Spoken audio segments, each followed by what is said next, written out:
Hey Richard Gere, you listening to me? You're like 60 years old, dude. Stop being so pretty and getting all these chicks and everything.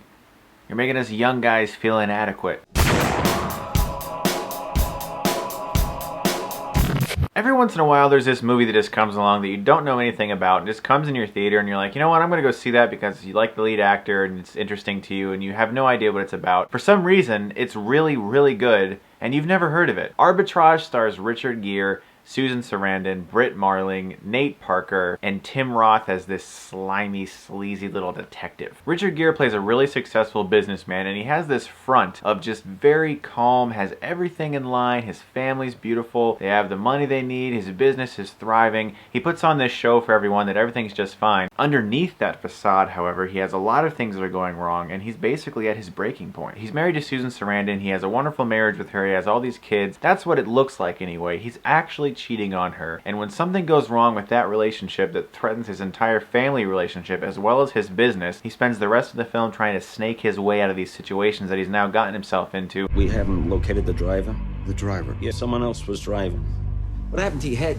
I hit it on a medicine cabinet. Hate when that happens. Now this is a film that all of the action is in the dialogue. The story has got to be interesting. It's got to be a story that can make you feel invested in it. You got to care about these characters and you're going to want to sit there for, 100 minutes or so and watch them talking to people and feel like you're actually having a good time. Arbitrage does that very successfully, and that's because this story is interesting and the dialogue is good and the performances are excellent. They're top notch. This is the best I've seen Richard Gere in a very long time, and I've always liked him too. I've always liked him as an actor, and this is definitely one of his better performances. I think he did a great job in this movie. See, with screenplays nowadays, most of them contain the standard 3-act system. It's a cliche, it's done over and over again. If it's done right, it's cool. If it's boring, it's boring. You get introduced to a hero or a main character in the first act. Then in the second act, he is placed with some sort of obstacle, something he has to overcome. And then in the third act, he has victory and we're all happy. That's what you generally see in movies, and if you look at most screenplays, they all have a variation of that.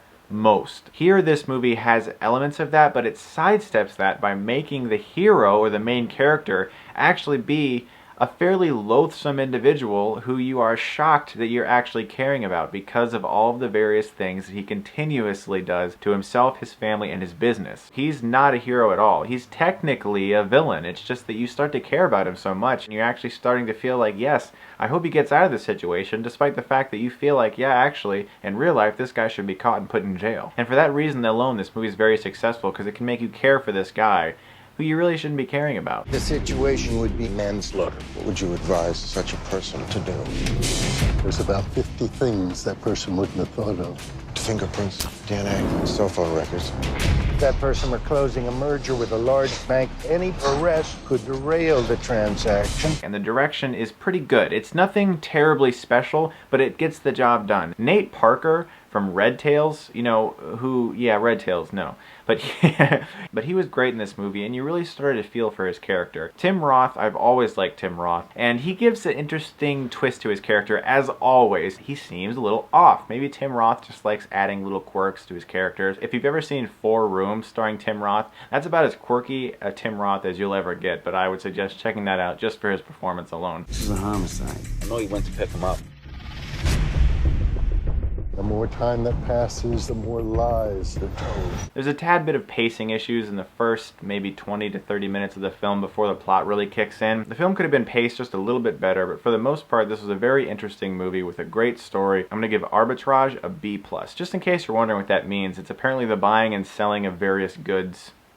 So, yeah, just to let you know. You are not my partner. You work for me.